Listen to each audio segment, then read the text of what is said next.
Run it up, then run it back. Run it up, then run it back. Run it up, run it back. Run it up, then run it back. Oh, good morning. Welcome to Run It Back. Game 6 Run It Back edition.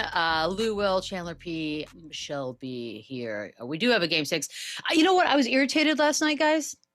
Without a game, I felt lost. Like I was trying to figure out what to watch. I've watched every documentary, every Dateline.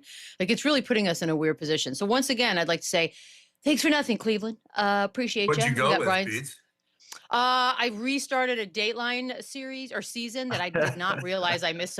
Some good ones in there, guys. So guess what? I can relate though, Beats. I can relate. I was a See? little lost last night, and I started a little documentary that I wish I didn't start either. So I feel. What'd you watch?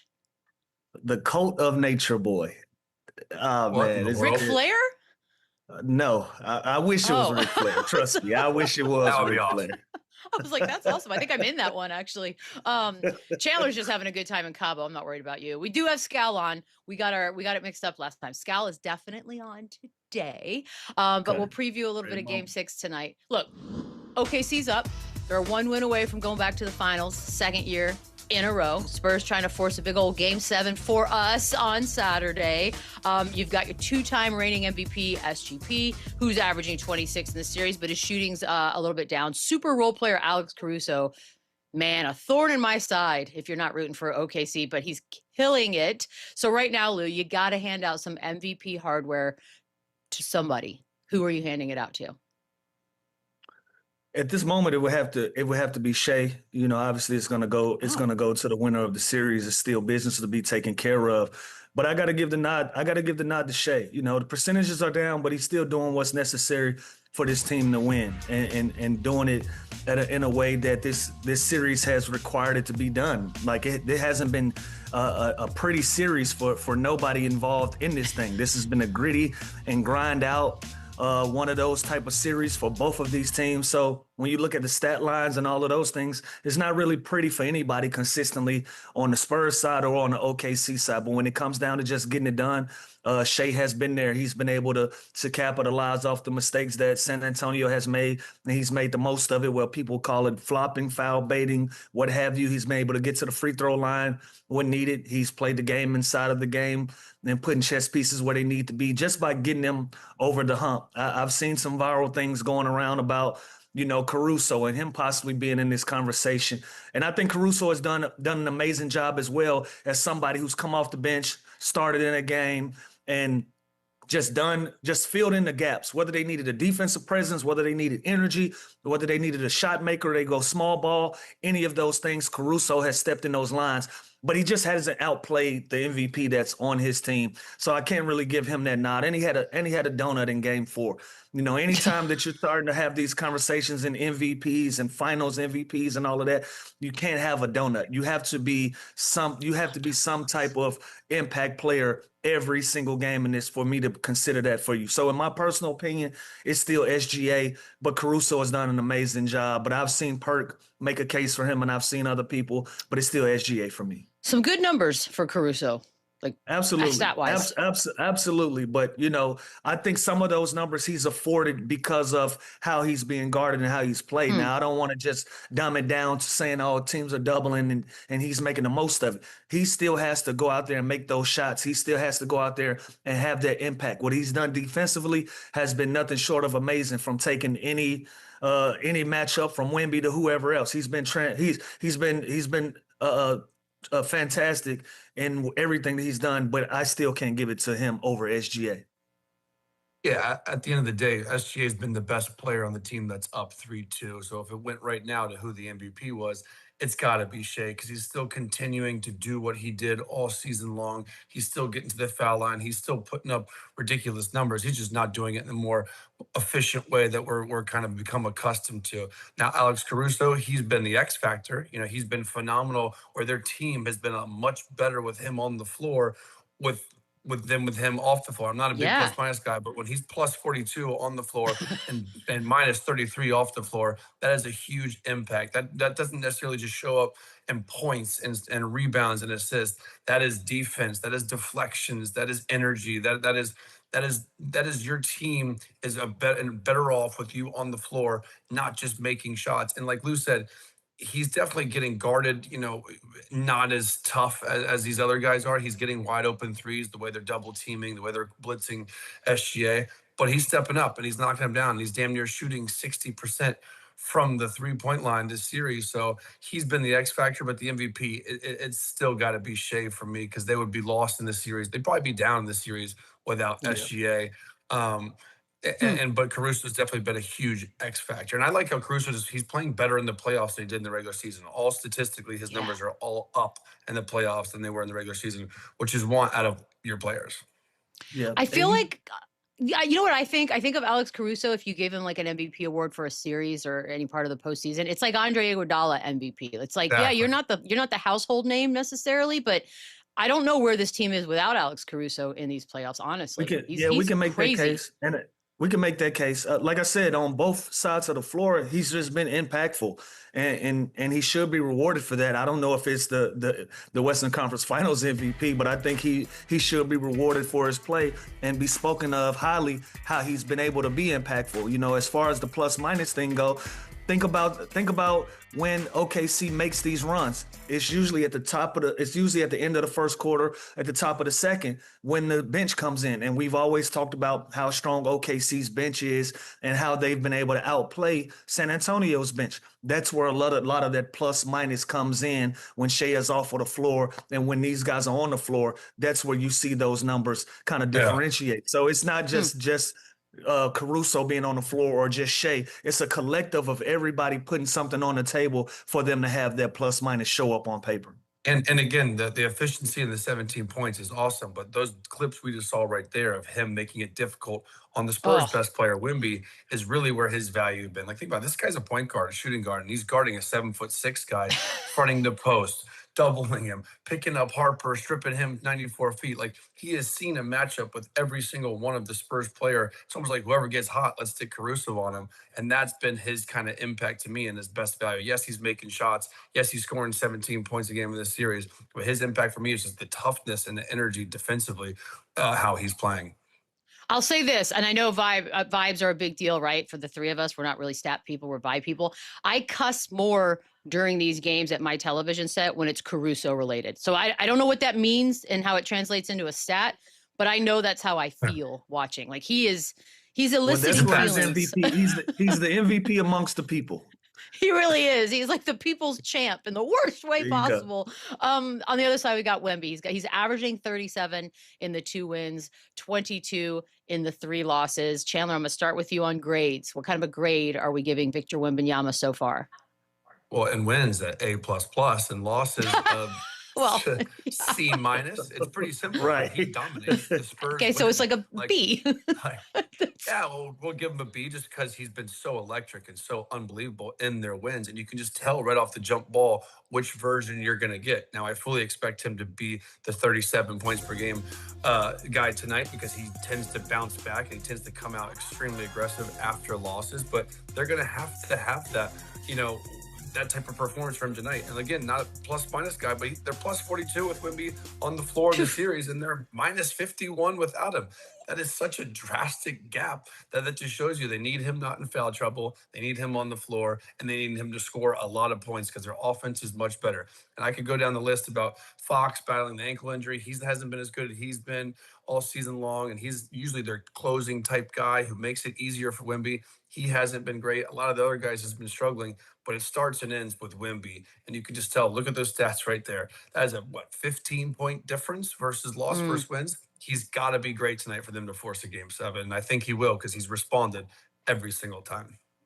Yeah, I'm right there with you, Chandler. I give him a B++, because even in the losses, I take 22 and some change and some losses. I take that, but for this team, in the moment that they're in, to try to get out of the Western Conference and get to the championship, they need him to be closer to that 37. They need him to be that guy. Like, we love when he plays, as he puts it, ethical basketball, and he's trying to get everybody involved and take advantage of the opportunities that they get, however a team is guarding them.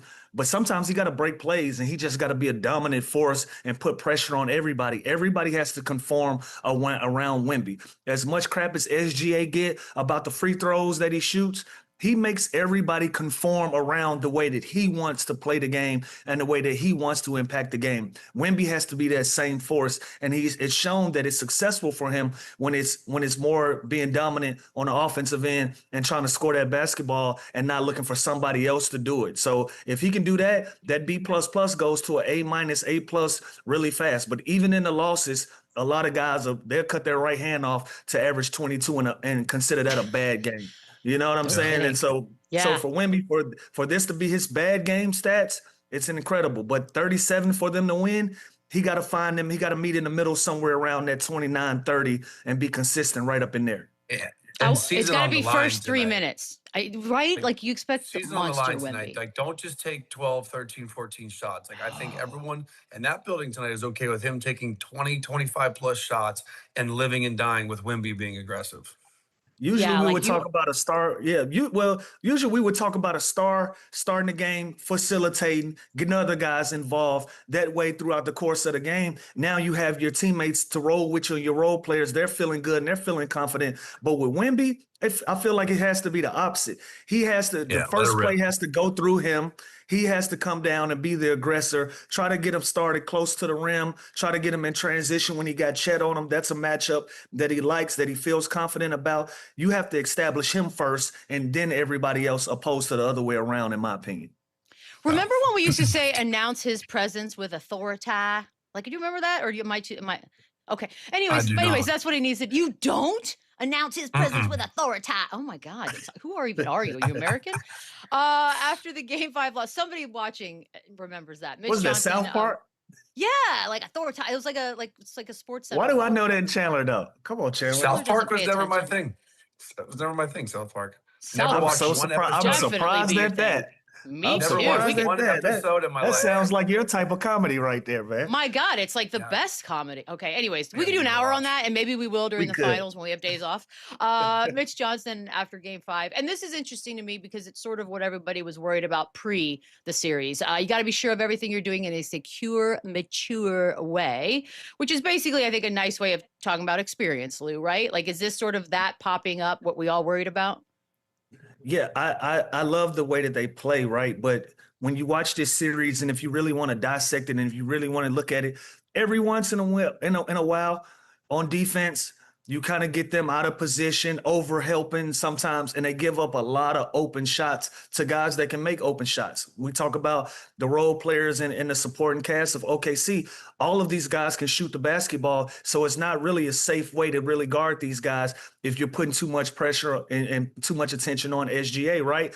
But then they made that adjustment. They said, you know what? We're going to treat the role players with just as much care and attention as SGA. They found some success in that. So sometimes on the defensive end, they kind of overhelp, they kind of overdo it with the role players, and they allow them to be big factors in this game. On the offensive end, careless with the basketball, not really trying to get them, not putting themselves in a position to maximize every single opportunity down the floor on the offensive end. Careless with the basketball, early shots in transition, shooting early in the shot clock. Those things matter when you coming down to a game that matters every single possession, and it's a grind out. And this is what this has turned into. So I can understand what he's saying when it comes to the maturity and making everything count. Some of the things that we could get away with in a regular season, in this series against OKC, we just can't afford it. So let's maximize every chance that we get on both offense and defense. And I feel like they've had some slippage in this series that's got them down 3-2 at this point. I just think talent alone has gotten them through a lot of games in the regular season. Now they're faced up against a team that's just as talented, just as deep, has an MVP on their team. Like, they match up perfectly. And I think that's why they had success with them in the regular season, and why they've had some success with them in this series is because they do match up personnel-wise, and they do present a lot of challenges offensively and defensively against this Thunder team. Now the role players have stepped up and have been great. Caruso has been great with Jalen Williams and AJ Mitchell out. Casey Wallace has stepped up. Chet had a better game. Like, all these other guys on the Thunder, they've been there before. They've been in this situation before in the conference finals. You know, the Spurs, again, they haven't, but like, this, again, is part of their process. This is the experience that we can't talk about next year because they're going through it right now, right? I think it's such a young team. They're going to continue to develop and to get better. But yes, there's certain plays where, Stephon Castle just makes a young, immature, unforced turnover. That's going to happen. There's going to be, bumps and bruises along the way with this young team, but they are getting the perfect experience now that maybe that's a conversation this year, but in years to come, it won't be because they're going to be playing in these conference finals for the foreseeable future. They just need to know how to handle it right now and protect the ball and understand that the value of possession in the playoff is different than the regular season. I'm wondering what you guys feel about De'Aaron Fox, because he's averaging 10.5 and his shooting percentage is obviously down, but he's playing on a bum ankle. And we've seen what Derek Harper did do when he started. It's a weird situation, Chandler, because it's De'Aaron Fox, right? But do you think about tweaking anything? Do you change anything up? Well, Dylan Harper's he's been so great starting that you might want to look at that. And again, De'Aaron Fox clearly is not himself right now. That ankle is clearly bothering him because, like I said earlier, he's been kind of that closing type experienced older vet player that can set up the offense, that can also get out in transition, that can also use his speed and athleticism to his advantage. And he's not able to do that right now the way he's moving on the floor. So consider it, yeah. When you look at those numbers, how much better Harper has been in the starting lineup versus coming off the bench, you might look at that. And he's just a fearless rookie that does not play like a rookie. So I think he would be ready to take on this moment tonight and do that. So I'd have no problem. But on the flip side, Fox has been so solid for them, and he is that experienced guy, and he's not going to get riled. He can take care of the ball more than Harper and Castle have done. So either way, Mitch Johnson, whatever he goes with, I think will be the right decision. But Harper has been phenomenal in that starting lineup, so I kind of like that. Man, would be a big move. We think, Lou? Well, I gotta agree with Chandler. I think we're on the same page today. You take a look at it. You can see anytime Fox does something on the floor, whether he scores, he's getting back, he's grimacing. You can tell that he's in pain. He's trying to play through it. And Dylan Harper has been great. He's been great in this series in that starting spot. So do you swap those guys out? Do you put Fox in a position to come in at the end of a first quarter, top of the second, where he can get you through 7 to 8 minute increments, and then allow Dylan Harper to be the guy that finishes halves and finishes the game for them because he's healthy and he's also has some success in that spot?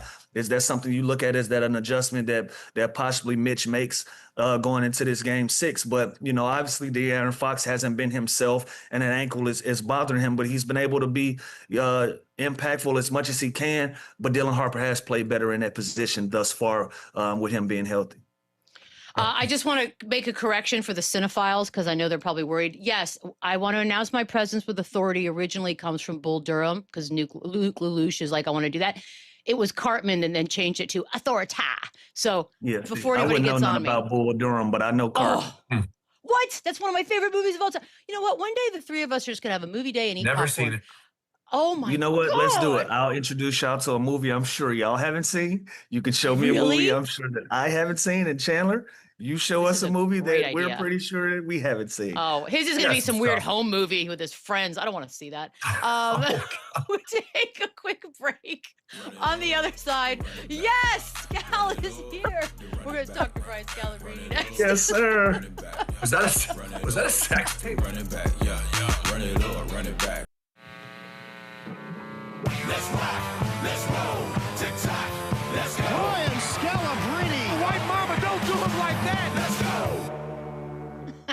White mama, don't do White mama. Okay, this dude works more than anyone. So I listen to him every single morning on the starting lineup with Frank Isola, like literally before we start this show.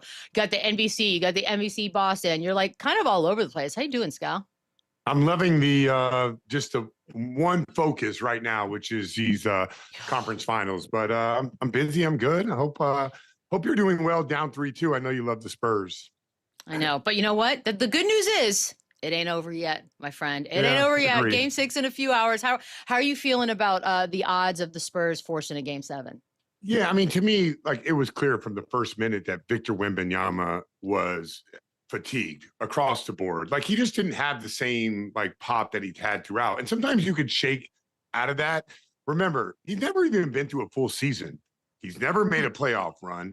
And now he's in this absolute hand-to-hand combat with Oklahoma City. So if you're asking me whether I think like he's going to be fine today, I don't know that. I know that players with playoff experience and have gone through it before, they can typically bounce back after a bad game. But this is totally new animal we've never dealt with before. The guy's 7'4". I give him a lot of credit, man. He plays hard, even if he doesn't have it.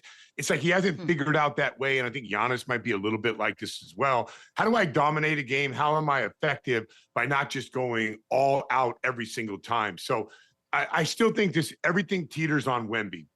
If Wemby doesn't play a lot of minutes, they're not going to win. If Wemby is fatigued, they're not going to win. But I do believe great Wemby and the Spurs are better than Oklahoma City, especially with Jalen Williams and AJ Mitchell out. Yeah. Nice. Scott, what do you make of all the Shea slander and the officiating, the foul baiting conversation being had and the flopping? What do you make of that right now? I got no slander for Shea because but I'm going to get into that in a second. I got no slander for him. The rules of the NBA state that if you're getting downhill and a guy dislodges you from your line, right? Which I don't love that rule. I wish they would abolish that rule. Like a defender pulling their hands back and going up. By letter of the law, it is a foul.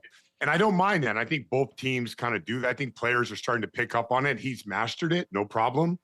And he gets free throws inside of the game. They make it seem like he's not good, and the only reason why he's good is because of that. But here's where I pause. I can do without this one. Lugens Dort and Alex Caruso, when they get hit with the screen, they fly into the first row. I can go without that. Like, that shouldn't even be in our game at this point. And I thought it was a regular season problem because officials are getting fooled. Like, that's still happening now. And you guys know, like, all right, if Shea goes up and gets 2 free throws, all right, that's one thing. But if you set a screen and it's a turnover, that's a massive deduction for your team. Like, if you go and score that ball, now you got your defense set. And I see the Spurs like are visibly frustrated when that call comes up. Here's another one. Like, I don't mind SGA getting downhill and then elevating, getting knocked off his line and getting 2 free throws. How about when all the hand-to-hand combat we see, and when Stephon Castle picks up SGA and bumps him a little bit and he falls down and they call that foul. So I will say this from Oklahoma City's standpoint. I think they're the best I've ever seen at playing the game and bending the rules. I just was hoping that the officials at this level, which are supposed to be the best, would not go for all these shenanigans, and they are. So I got no problem with SGA's game getting downhill, getting fouled, maybe getting bumped. Everyone does that. I'm going to get slightly hit and I'm going to fall down and that's going to be a foul. That should not even be a part of our game. And the officials should penalize them for doing that by not calling a foul. And all of a sudden you're playing 4-on-5. So that's my issue with that.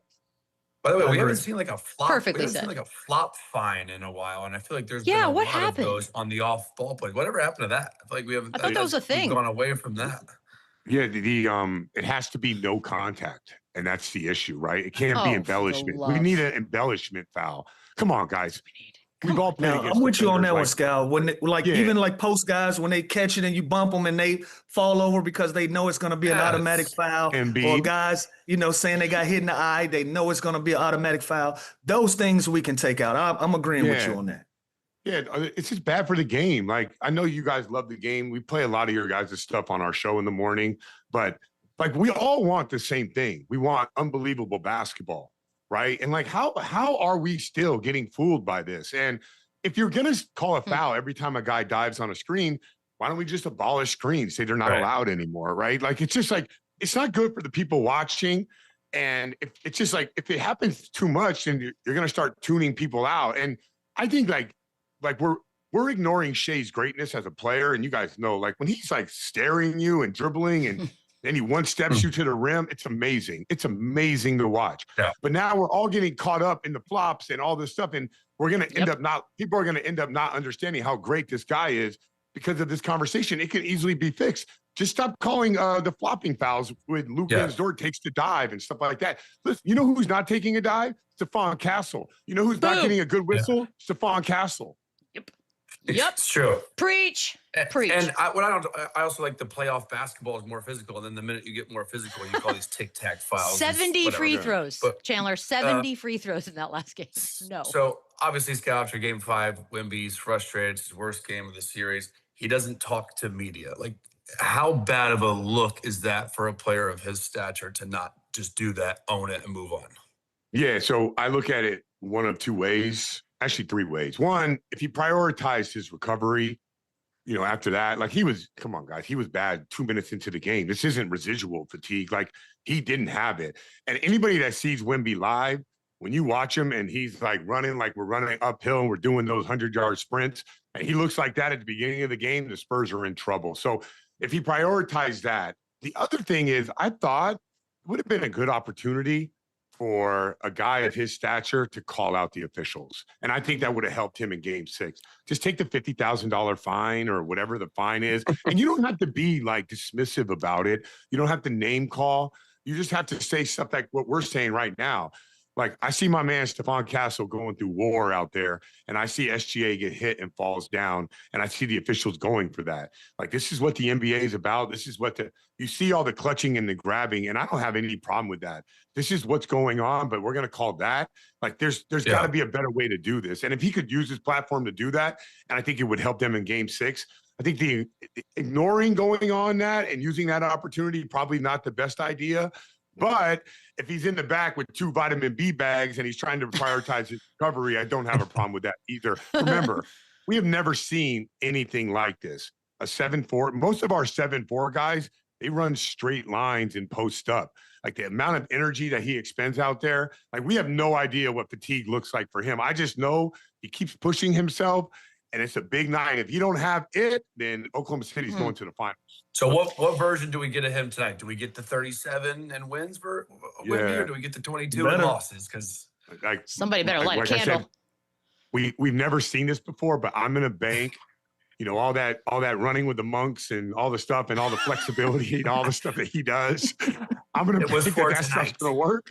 I know none of you guys, especially not you, Chandler, with your home movies that Michelle Beadle wants to see. Like you definitely weren't hanging out with monks and stuff like that. But like I'm gonna assume that stuff would work. I wish I had the discipline to shave my head and go to the mountains and do that stuff. I just didn't have the discipline. Too many good things in life to deal with. But I'm gonna assume that a guy that's like that is gonna figure out how to mentally get through it and be great in game 6. God, he has to. He has to. No pressure. By the way, you're right. We've seen coaches and whatnot use that lay the egg in the media and then use that in their advantage. Like I think Finch did that in that series. Like just letting y'all know that this is what we see, and it does seem to have an effect. So I am a little bummed that he didn't do that. All right, let's talk Eastern Conference. Last thing before you go. He elbows Naz Reid and he gets every call right after that. Yes, so, I mean, it does work. Yeah, true. Oh, man. Oh, I'm nervous. Okay, it's going to be a long day.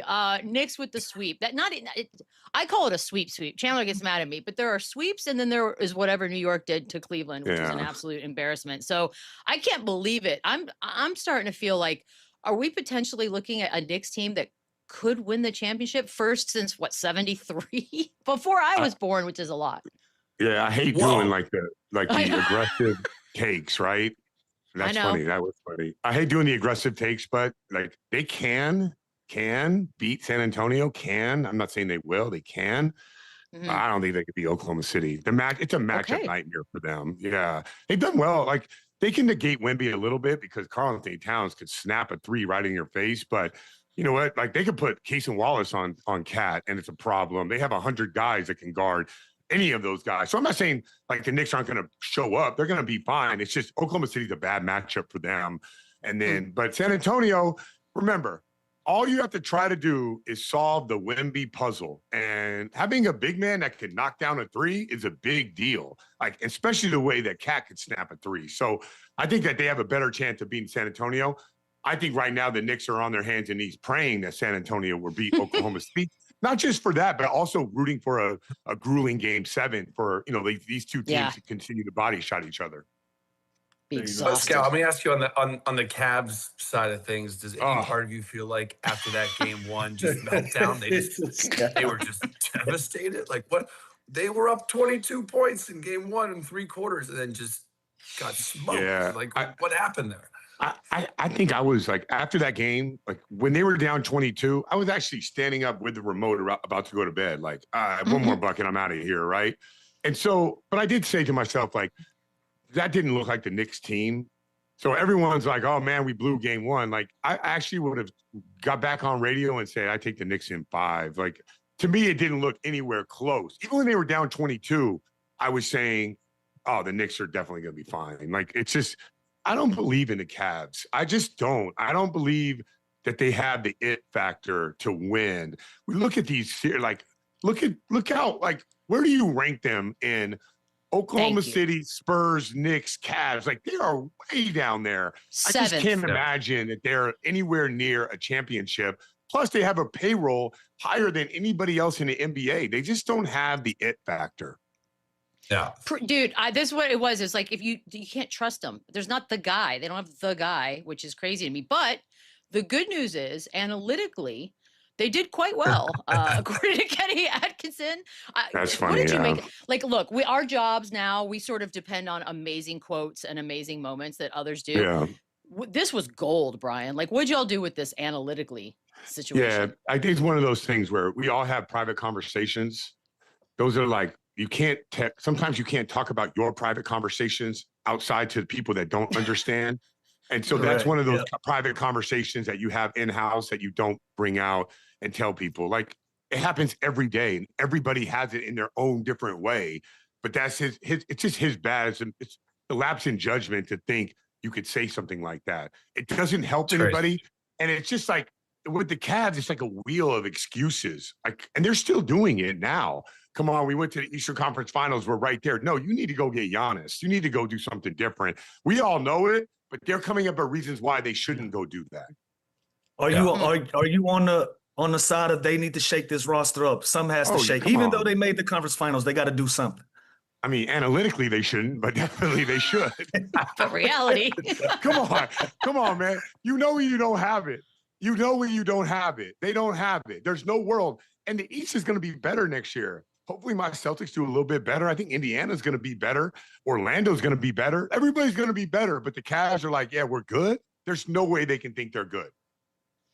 Yeah, I think the big move for Harden, I think temporarily made them better, but he wasn't great in the playoffs. He's not getting any younger. Like you said, every team, the Wizards are going to be better, for God's sakes. Like, everyone's going to be better. Let me ask you a question. Because I was obviously super blessed to be around Kevin Garnett. But name your favorite power forward to play with. Are they anything like Allen or Mobley? No. I got to say Elton Brand.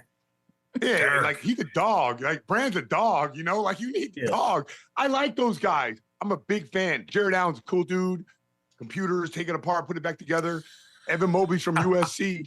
But I need, like, I had Kenyon Martin, and then I had Kevin Garnett, and then I had Joakim Noah. Like, that's how you win. Yeah, you had some animals. They're not passing the vibe check. See, we vibe people, Scal. When I look out there, you gotta pass the vibe check. You gotta pass the aura check. They're not passing the aura check right now.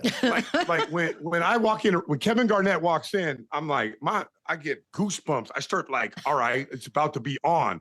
And he's just walking in to say what's up. Like, it's just the whole team like just carries on. Like, all of a sudden everybody just has to be on edge with a guy like that. And so, dude, I'm sure like MJ was like that, Kobe was like that. Like, I'm sure there's all kinds of guys like that. Like, I mean, I love those guys, man. Mobley is talented. I thought Mobley was going to take a massive step this year, but like, am I like running through a wall for Mobley? Like, I want Mobley to run through a wall for Mobley.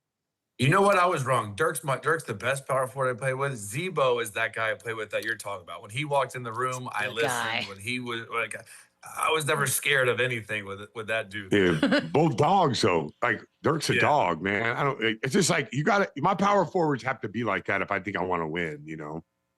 Let me ask you this, Cal. You brought up your Celtics, and this hot take that's floating around is Giannis for Jalen Brown. Like, first of all, who says no? Which side says no for that? I think there's a lot of picks involved. I don't think it's straight up. I think there's some other stuff involved. It's not the Celtics MO per se. Like, they love shooting. You know, they do want to build this thing around Jason Tatum and Jalen Brown. If Jalen Brown asked to leave, I think it would be more of a Tatum-centric team where, you know, if anybody can go out there, like, you know, Brad Stevens made that trade for Derek White. He was better than people thought. Brad Stevens drafts these guys. They're better than we think, right? So I have a feeling it would be more accentuating the idea of Jason Tatum being your best player if that were to happen. I think it's Joe Mazzulla and Brad Stevens' job is to figure out how to make it work. But sometimes things in the NBA are out of your control, especially if players demand to be traded or they hint on things like I'd rather be a part of my own team or something like that. So I don't know the end result of it. I hope both of them are back. I hope it was weird how Tatum like almost got back. Maybe in his mind he wasn't back, but when I saw him in the first 4 games against Philly, I thought he was back. And it was weird how at that point it stopped working. I was like, well, once Tatum gets back, then we're gonna do this. And it just went the other way. And it was really strange how it did it. Yeah. Let me get your opinion on JB, the comments that he made on his live stream where he said this was his favorite year in basketball, and it ruffled some feathers. It confused some people because they like, why would you say that in the year that Tatum was out? But for me, it was like you never know what a guy's going through behind the scenes or what he's feeling that made that his favorite year of basketball. What did you make of that comment? I make of it that you should have been there on the stream because you would have asked a follow-up question. What are the rest of them dudes doing? Just nodding. Who were those dudes? Yeah, come on, the Travis man. Kelce like, guy? Where's your follow-up? Like, all right, that's cool. Okay, so let's compare it to the time you won it all, and you won Finals MVP and Eastern Conference Finals MVP. Let's take a deeper dive into that. And okay, why was it your favorite? Is it because like the ball was in your hands? Okay, let's follow up with this one. You think you can have it where the ball can be in your hands and Tatum's hands? Like we're just gonna nod in approval and be like, yeah, that's cool. Like this is the whole thing about the media and the players. I want my own platform. Like, can we get a follow-up? And you know what? I'll tell you, all of us, including me, all 4 of us, if we just monologued anything, that would not be good. And we would say some crazy stuff. We need each other to get like to get to the root of. You need pushback. You need something. Yeah, there was some missed opportunity there. Yeah, I just think like I'm cool with players like having their platform, but the best pods are the ones that have the person or people that challenge them and get like a deeper meaning on what that means. So I don't know what he means because everybody just stood and nodded their head in approval. I want to know that. Every question you have, Chandler has, Michelle has, I have the same questions, but guess who doesn't have those questions? The dude on the Twitch stream and the guys around him. I just didn't understand that. Those 2 dudes were something. They were something to look at. I like them guys. Sorry. I like them, but I don't even know who they are. You follow up? Like, okay, explain that. All right. It's very rare. What about rare. the playoff run? What about being up 3-1?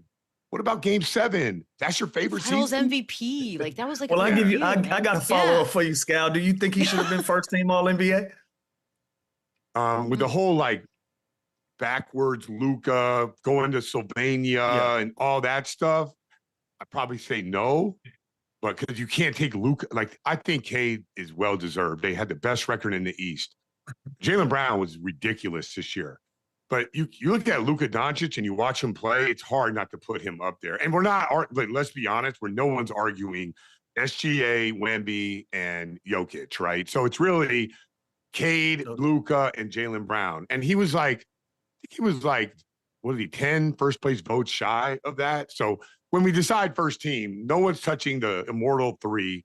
The Luka Sylvania thing was like kind of up in the air. I would have picked him to do it because Luka kind of broke the rules. He didn't hit the 65 game mark, but that's really up to the voters. Once they made Luka eligible, it's kind of hard not to put Luka Doncic on first team All NBA. Yeah, Scal, I got to ask you too before we go. Were you shocked at Mazzulla Coach of the Year? Because I had Bickerstaff all the way, or Mitch Johnson, to be honest with you. No, but Joe was good all year, so I was a little bit surprised. You know what's surprising? Didn't 2 weeks ago they already announced Coach of the Year? It was Bickerstaff, and then they announced another Coach of the Year. So, I will say this: Tatum didn't play, and they cut $360 million off their payroll. So when you look at that, and here's one for you that you can just take with you how you want to. It didn't work out, obviously, in the playoffs, but no one wins with minimum bigs. No one. I say no one. I'm not saying this year. Go back in the history of the game. No one wins with 2 bigs, your rotational bigs making minimum money. Most of those guys we're all saying, that dude's making $20 million? Yeah, that dude's making $20 million. So they did win with Keita and they won with Luka Garza. And that's, to me, that's like the hardest thing to do. There's a lot of ball. Like Lou is as skilled as anybody that's ever played, but you got to have bigs out there. Like if you're going to win, you got to have rim protection. You got to have size. You got to have this. And they got something out of dudes they found off the scrap heap. And that's really hard to do as a coach. Starting lineup, NBA Radio, Sirius XM. Before I let you go, did Warren figure out where Budapest is? Because I was running my head into a wall trying to figure out how he didn't know what Budapest was. Warren hasn't figured out anything yet. Warren's the guy that, like, we have a producer that gets 90% of the stuff wrong. Can you imagine? You guys would kill him. The information you get is 90% wrong. He's so wrong that when he tells us, we just take the opposite, assuming that we're going to be at least 90% right. And then it works. We'll be listening in the morning, Scal. Thank you so much. All right. Appreciate it, Scal. Keep it going, Tell guys. Frank hi. Run it back, run it up, run it back. Okay, so we got a little you buying that. And Lou, you're up first. Scoop B, what up, shout out, said the Wizards have emerged, the Wizards, as a dark horse to get LeBron, which would pair him with AD, Trae Young, and a #1 pick. Are you buying that, Lou? Nothing surprises me anymore, but no, I'm not. Fair. I'm not buying this. As legendary as Bron's career has been, I think his last move has to be as strategic as every move that he's made before this, and I don't see it in the cards. A reunion with AD, maybe so, yeah, but him putting himself in a position with an organization that's rebuilding, that's trying to get back to prominence from square one, I just don't see it in the cards. So no, I'm not buying. Yeah, I would say less than 0% chance. Less than 0. Okay, another great movie that you guys have never seen. All right, well, the good news is we're not. What? I'm just saying, like, they won 17 games last year. Both their guys are out of their prime. Like, what are we doing? There's no way LeBron goes to Washington. If you didn't buy that, well, then I wonder how we're going to do on this next one. Chandler, you're up. Mark Spears reporting that the Wizards are also expected to explore a trade for Giannis, which is going to be there's going to be a lot of this. So, are you buying a Giannis-AD front court? Well, I don't know. I would assume that AD might be involved with that #1 pick or something. It's going to take a lot to get Giannis, and this makes more sense to me, but I still don't see this happening. I think he's better off in like a Miami or a New York situation, a Houston, somewhere like that. I think it makes more sense. But the Wizards now all of a sudden have some attractive assets that maybe Milwaukee thinks they can rebuild with. If you start looking at guys like Sarr and George and Johnson and that #1 pick, like now all of a sudden those are some pieces that maybe Milwaukee can expected to have some hope in a future with those guys. So this more so than LeBron, but no, I don't see this either. I'm just happy for our producer, Michelle, because she's a Wizards fan, the only one I know, and we're doing a lot of positive Wizard stuff. So that's kind of nice. Lou, here's this one, chef's kiss. Donovan Mitchell says James Harden, his greatness is in the same conversation as Steph Curry, Allen Iverson, and Michael Jordan. And that he changed the game of basketball in ways we've never seen before. Now, Lou, you've played with AI, so we can get real personal here. Are you buying this? I'm buying. I understand the sentiment. I understand what he's trying to get across. Now, when it comes to fans, the first thing they're going to bring up is championships.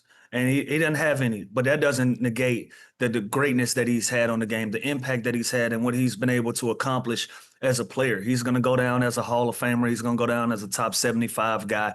Fell short in the championship in the championship rim, and there will be some conversations about his playoff performances. But you have the Charles Barkleys of the world, who's equally as great. You have the Allen Iversons of the world, who's equally as great. James Harden is in that conversation of greatness along with those guys. The separation is the championships, but all of these guys are great and Hall of Famers. You have to put him in that conversation. So for that part of the conversation, what Donovan Mitchell is getting across, I have to agree. I'm buying it. Yeah, I hope you guys speak that well of me one day, because that's a very positive thing. Offensively, I think he's up there with anybody that's ever played the game. That's fair, but that's a list. That is a list he put together that a lot of people are going to balk at. Chandler, you're up next. I love this one. Antonio Daniels said that he would rather have Jalen Brunson over Luka Doncic if you want to win a championship, because Brunson can play with and without the ball, and old Luka, well, he just can't. You buying that, Chandler? It's crazy because the Mavs could have had both, and that's the all-time fumble of generational backcourt. They could have two of the best guards in the NBA and just didn't.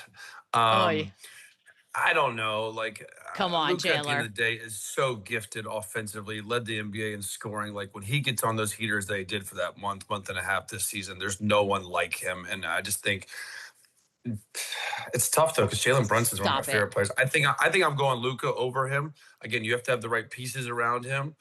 You have to have the right pieces around him. You have to have defensive-minded thrpoint shooters around him. He loves a good It's got to be sunny. It's got to be 73 degrees outside. Yeah, like, what are we talking about? Temperature in the, no, but again, Jalen Brunson's great. I'm more.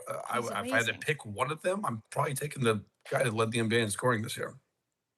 I'm going with the guy that's in the finals next week. So I have to go that way. I love Luka. I love Brunson just as much, but we got to start putting Brunson in some of these conversations that we leave him out of when it comes to like the top of the food chain. I think he's part of that conversation, and he's deserved it, and he's earned that right to be in those conversations. For whatever reason, we just leave it at, the Euro guys and a couple of our American-born guys, but Jalen Brunson is just as much in that conversation. So I'm not mad at Antonio Daniels feeling like he would take Brunson over Luka if it came down to win a title.